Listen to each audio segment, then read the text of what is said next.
168 Gloucester, masayista ng tondo, pitong baliktad, Del Balasador, Nonong Taga. Come on! Step back mga whack, cause Ben is back in this motherfucking mixtape, brand new track. Ako pang wasak sa sistema, lumalala na mga MCs na matitigas sa muka sa rap game. Ako'y isang eliminator, pag ako ang kinalaban, tapos ka asang gladiator from the ender, rapping of the streets of Manila, mula sa selda ng bahala.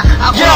Ang daming mga MC na naglabasan sa Pinas, mga nagagaling-galingan pero wala namang tigas. Lalambot ka sa akin pag pitong baliktad bumila, kaya itago muna ang estilo mong balahura na pinagdugtog-dugtog at kinabit-kabit na letra. Galing mo mag-freestyle, no? Sinusulat mo pa, kaya nga daming ume-elb sa'yo na puro tanga, na kasing lang din ng tatay mo, hunghang ka. Teka lang, pitong baliktad, sino ba tinitira mo? Yung mga 168? Oo pare, tinitira sigaw eh, tinira ko rin nga. Ako pa, mapagpatol ako eh. Yung pitong baliktad, masyadong ka mainit, pero teka sandali, ako'y makikisingit. B-E-N Balasador, now you know me, so get out of my way. In this collaboration, babanata ko sila na parang pusa na nagngangawa, mga nagmamagaling, hindi naman marurunong, mga nagbibitaw, parang Bisaya, katulong at mga gago daw sila. Sabi nila, san kaya napunta, mga utak nila nakakainis, kasi para silang halimaw na biglang nagsulputan na tila na ligaw. Gagong rapper na, yari ka, sandamuwal yun, tirahin ka nun.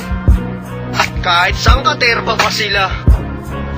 Hindi pa ako tapos sa aking panglutusta, eto ang pusta ko sa'yo kahit na walang kota. Tataya ko ang lahat, mababoy lang kita, meron kapag nalalaman na makata. Mandirigma daw siya, pero isip bata. Hoy, kilala na kita, gago ka, punyeta ka, insane one. Dating long hair, aka Gab, meka nakapay ka pang baby kupal. Dating solvent boy, pangalang Kian, na mukhang animal, nahawig kriminal. Nasa na studio nyo, umaandar na, kaya binenta lahat daw kayo, walang kwenta.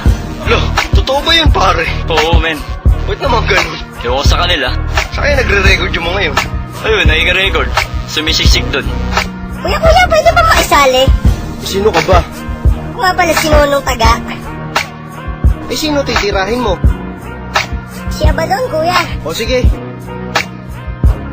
Masyado ka madaldal, nakakairita, para kang paminta, nasabik sa hala. Pag hindi ka pa nagtigil, babatukan kita, bibigyan kita ng sapol para ka madala. Kasi you flow like Bisaya pero taga Malabon, nabadong ang bunganga mo dapat sinasabon. Isa pa, pwede ba wag ka na mag-i-English, kasi wala ka sa grammar, madami ang naiinis. Sabi mo, respetado ka, hudas ka, bakit kung magpakara para ang timawa? Naatat na makilala, kasi napansin ko pa ulit-ulit ka, na ikaw si Abadon, ikaw ang batang Malabon, ikaw ang batang Malabon, at ikaw si Abadon. Don't stop, sige pa, ipagpatuloy mo lang, para ka may Down syndrome. Kulang-kulang nakita ko kasi sa prester, ang paghumuka mo para kang pamacho, na hilig kay barako bakla.